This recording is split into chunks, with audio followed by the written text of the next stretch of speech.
Hello, everyone. Welcome back to Spry English. I'm Emmy, and today we're going to take a deep dive into our episode talking about feelings and emotions. In the main episode, Kevin and I talked about happiness, sadness, fear, surprise, anger, and many other emotions. We also celebrated Kevin's birthday, spent time with Sunny, and visited Lily at home. Now it's time to explore the lesson in more detail. Joining us today are our deep dive hosts, Lucy and Mark. They'll explain the new vocabulary, useful expressions, and practice listening skills step by step, with clear examples to help you speak English with confidence. Don't worry if you didn't understand every word in the main episode. That's exactly what this deep dive is for. If you haven't watched the main episode yet, you can watch it first and then come back for this explanation.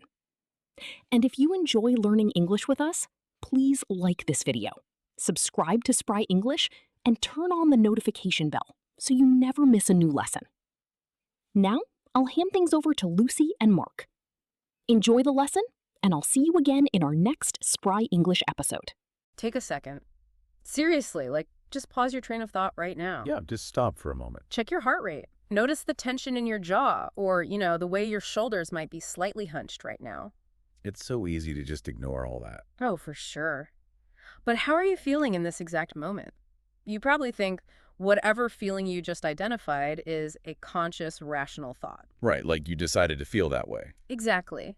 But what if it's actually a highly evolved physical reflex, fundamentally no different than a dog reacting to a loud noise? It is a really jarring thing to consider. Yeah.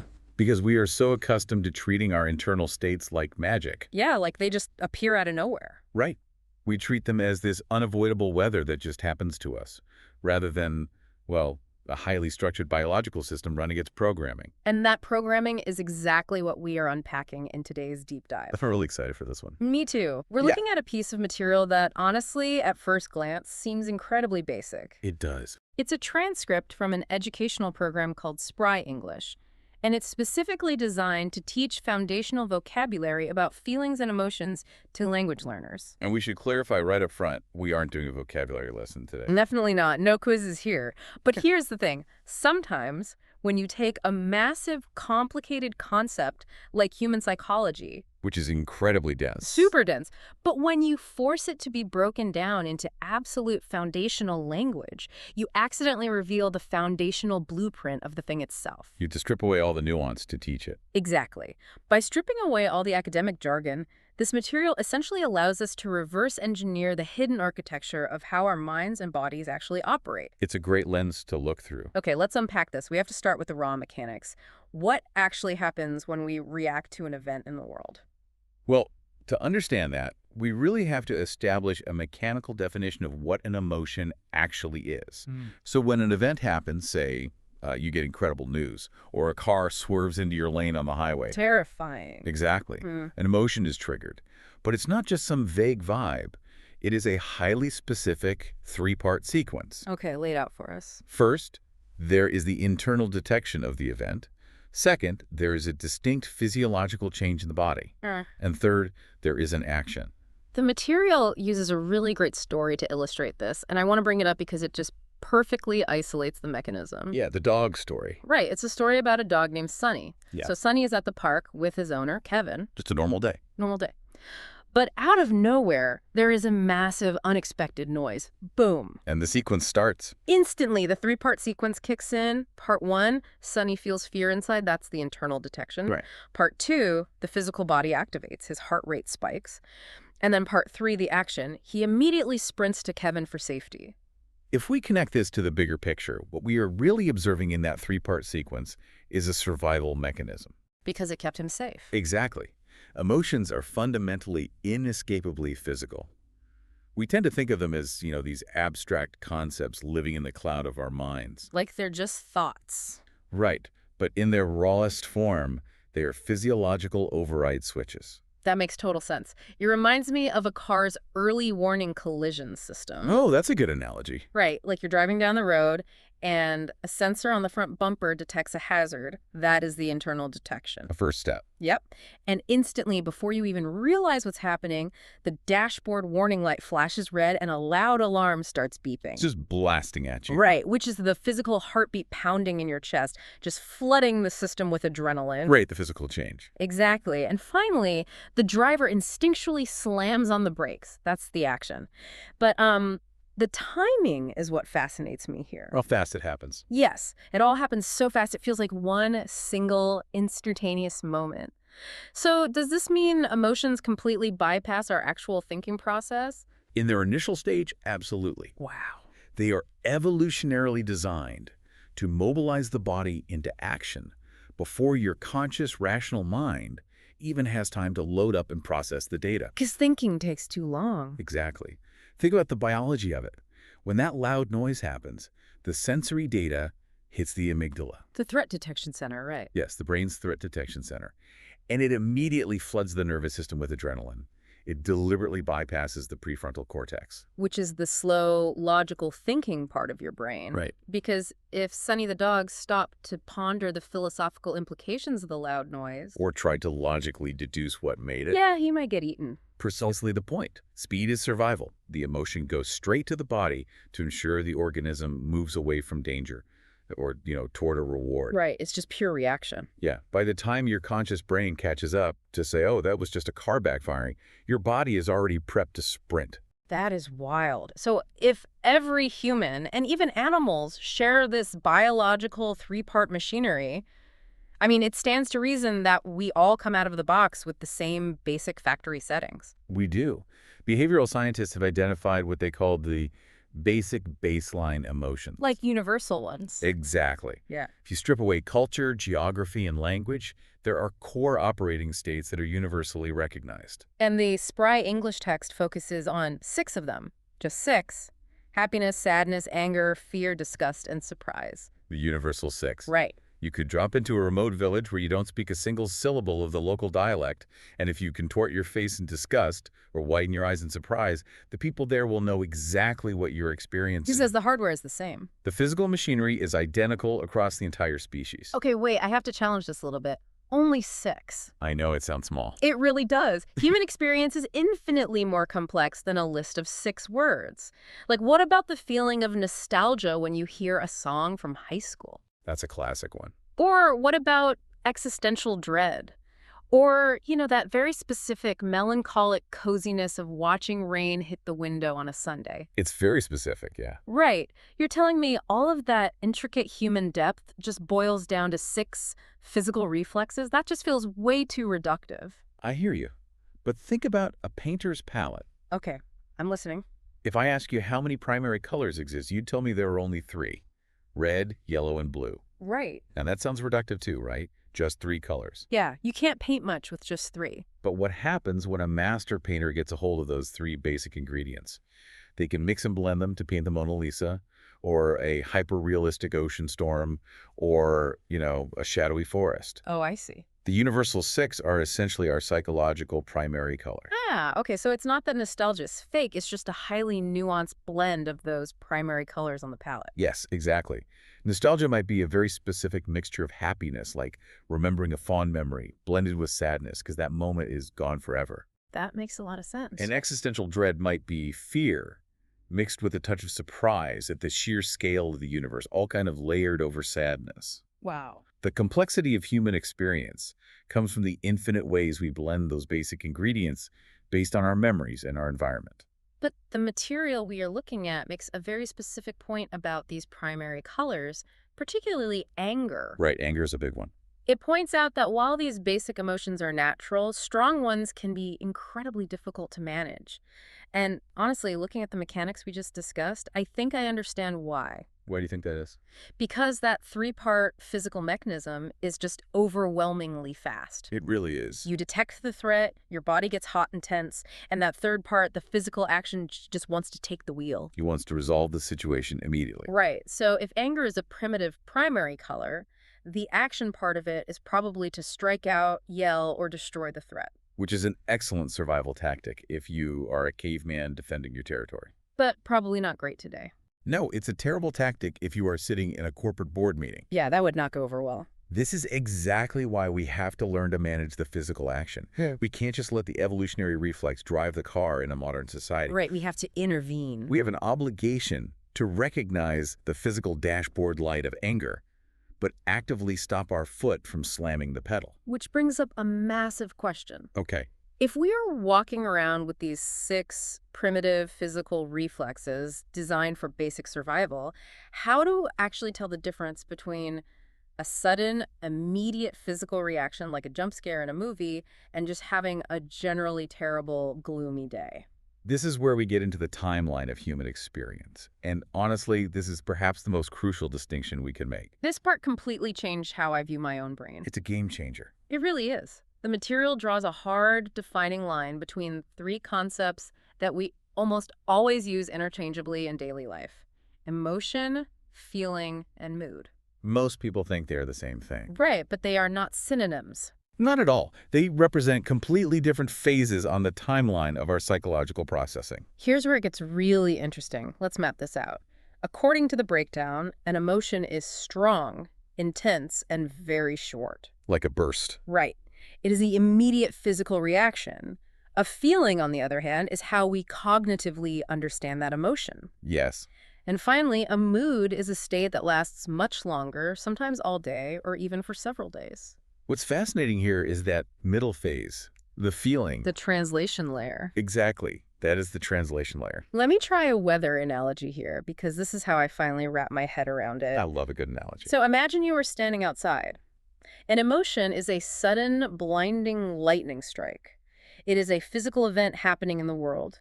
It is short, intense, and impossible to ignore. Bam. And that lightning strike triggers the 3-part physical reflex we covered. Adrenaline, heart rate, muscle tension. Right. Now, the feeling is the thunder that rolls in a second or two later. Oh, that's good. It is your brain looking at that lightning strike and translating it. Your brain hears the thunder and says, "Oh, that was close. That is dangerous. I understand that I am experiencing fear." Yes, exactly. The feeling is the narrative, the meaning you attach to the physical lightning. That is an incredibly helpful way to visualize it. And then, following that timeline, the mood is the overcast, stormy climate that just hovers over the rest of your afternoon. Long after the strike. Right. The lightning is gone, the thunder has passed, but the atmospheric pressure has completely changed your environment. Let's dig into that translation phase for a second, the thunder. The feeling is what makes us so uniquely human. Because animals don't do that. Right. Because remember, an emotion on its own is just a biological data point. Right. It is just heart rate up, cortisol released, muscles primed. It's essentially blind. It's in the feeling phase where our conscious human brain steps in as the interpreter. How exactly does it do that? Because, frankly, it happens so seamlessly I never even notice I'm doing it. Well, the brain is basically a meaning-making machine. When the physical emotion hits, your cognitive brain instantly searches your environment, your past experiences, and your social context to figure out why your body is reacting this way. It's looking for clues. Exactly. It looks at your pounding heart and sweating palms, looks at the environment, and stitches together a narrative. Give me an example. So if you are in a dark alley, the brain translates the physical data as, "I am terrified." Obviously. But if you are standing at an altar about to get married, it translates the exact same physical data as, "I am overwhelmed with joyous anticipation." Wow. So the feeling is literally just the story we tell ourselves about our own biology. Yes, it is. Yeah. And we can prove this by looking at creatures who don't have that storytelling mechanism. Right. We can completely differentiate an emotion from a feeling by looking at the animal kingdom. Okay, I know it sounds like we're pivoting to a children's book here, but the Spry English text brings back Sunny the dog and introduces a kitten named Lily. It seems basic, but it works. It really does. At first I thought, why are we talking about pets? But they actually serve as the perfect scientific control group for this concept. Because animals represent pure, unfiltered biology. They don't have the cognitive translation layer. Exactly. Take Lily the kitten. When Lily is hungry, she visibly acts excited about food. Right. When she is happy, she purrs. When she feels afraid, she hides. It is pure, unadulterated body language. There is no thunder for Lily. None at all. She doesn't experience the sudden loud noise of the lightning, hide under the couch, and then sit there analyzing her kitten childhood to understand her feeling of fear. Right, she's not in therapy for it. Exactly. She doesn't assign a complex narrative to her pounding heart, and she certainly doesn't linger in a grumpy existential mood about it for the next 3 weeks. She just moves on. She just experiences the pure physical emotion, executes the physical action of hiding to survive, and when the threat is gone, her nervous system resets. Sunny the dog operates the exact same way. The material tells a story about Kevin's birthday party. Oh yeah, the cake. Right. Sunny feels excited seeing his friends, and he feels happy to be at the party, even though he's a dog and cannot eat the birthday cake. A tragedy for Sunny. Truly. But he just wags his tail and exists completely inside that pure emotion. Animals bypass the complex understanding phase. Yeah. But, we need to be careful not to think that just because humans have this advanced cognitive translation system, we are somehow disconnected from that animalistic reality. We're still animals, basically. We are. We still rely heavily on raw body language to express the basic 6 primary emotions, whether we want to or not. That is so true. Think about being at work. Like you are in a terrible mood. Maybe you had a fight with your spouse that morning. We've all been there. Right. You are doing everything in your cognitive power to act professional. You are telling your coworkers, oh, I'm fine. Everything is great. But they know. They absolutely know. You are cognitively trying to manage the feeling and mask the mood, but your body is still broadcasting the raw emotion loud and clear. Your jaw is clenched tight. Yep. Your shoulders are creeping up toward your ears. Your tone of voice is just like a fraction too sharp. Exactly. Just like Lily hiding or Sunny wagging his tail, your underlying physical reality is leaking out. You can't hide it. The primitive body almost always overpowers the sophisticated mind. So what does this all mean? This raises a really practical question. Okay. If we share these automatic, sometimes inconvenient physical responses with animals, but we have this complex storytelling cognitive layer stacked on top of it, Yeah. how does this actually serve us? It seems like a flaw. Yeah, like in our complicated modern daily lives, why do we have this setup? Is it just to make us stressed out at work? Not at all. Emotions are highly functional. They are the ultimate decision-making tools. Right. The material points out that these states are vital for guiding our behavior.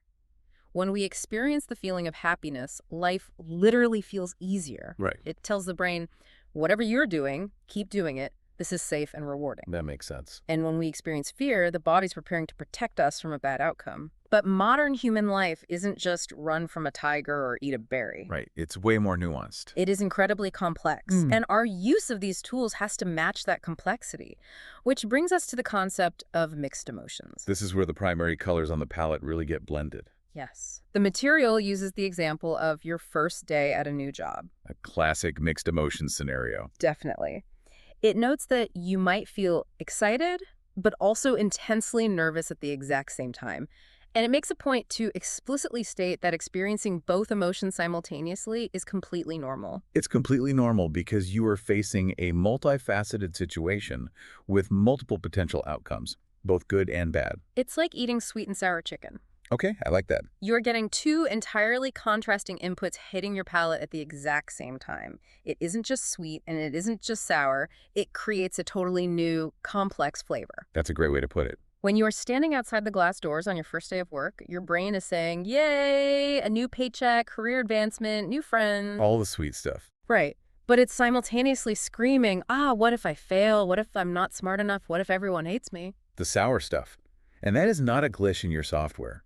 Experiencing conflicting emotions simultaneously is the sign of a highly functional, healthy human brain. It means it's working. Exactly. Your brain is aggressively weighing different outcomes and preparing the body for multiple possibilities at once. Wow. It's giving you the energetic, physical boost of excitement so you can be engaging and make a good first impression while keeping the physical caution of fear active so you don't do something reckless or socially inappropriate. You are literally mixing the psychological primary colors in real time to match the complex reality of the room you were about to walk into. Exactly. It's absolutely incredible when you realize this entire framework of human psychology is hidden inside a basic language lesson about how to say, I am tired or I am happy. It proves that the foundation of our daily experience is built on universal, unavoidable biological truths. Which brings us right back to where we started today. At the very beginning, I asked you to pause and check in with yourself to figure out how you are feeling right now. So let's use the actual vocabulary and the mechanics we just decoded. Take a real inventory of your state. Ask yourself, are you feeling tired after a long day of work? Are you feeling calm and relaxed sitting at home? Or perhaps you are feeling grateful for a specific interaction you had today. And more importantly, look at the timeline. Yes, the timeline is key. What exactly are you experiencing? Did a car just cut you off in traffic and you were experiencing a fleeting 5-second emotion, a pure physical lightning strike? Or are you actively processing the thunder of a feeling, trying to attach a narrative to why your stomach is in knots? Right. Or are you just sitting in the long-term overcast weather of a mood that has been lingering since Tuesday? Recognizing where you are on that timeline, well, this raises an important question, something we want you to chew on after this deep dive is over. We established that a feeling is simply how our conscious brain acts as an interpreter for our physical emotion. Right. The physical emotion is just raw data. The feeling is the narrative we apply to it. Right, the thunder after the lightning. Exactly. So, what happens if we actively choose to intercept that translation? Intercept it. How? Think about the physical states of fear and excitement. Oh. Biologically, neurologically, they are practically identical. Wait, really? Yes. Your heart beats faster, your breathing quickens, your pupils dilate, your body gets flooded with cortisol and adrenaline. So the raw data is the same. The physical dashboard warning light is exactly the same for both. The only difference is the context your brain uses to interpret it. That is wild to think about. The physical machinery doesn't change, only the story does. Which means we might have more control than we think. Could we theoretically, mentally reclassify a fear response into an excitement response? It's by changing the story. Yeah. If you are standing backstage before giving a massive presentation and your heart is hammering in your chest, could you consciously intercept the translation? Instead of letting your brain say, I am terrified. Could you actively tell your brain, I'm not afraid, my body is just incredibly excited and preparing me to perform? Wow. If the raw data is exactly the same, maybe the only thing standing between paralyzing fear and powerful joy is the story you decide to tell yourself in the dark.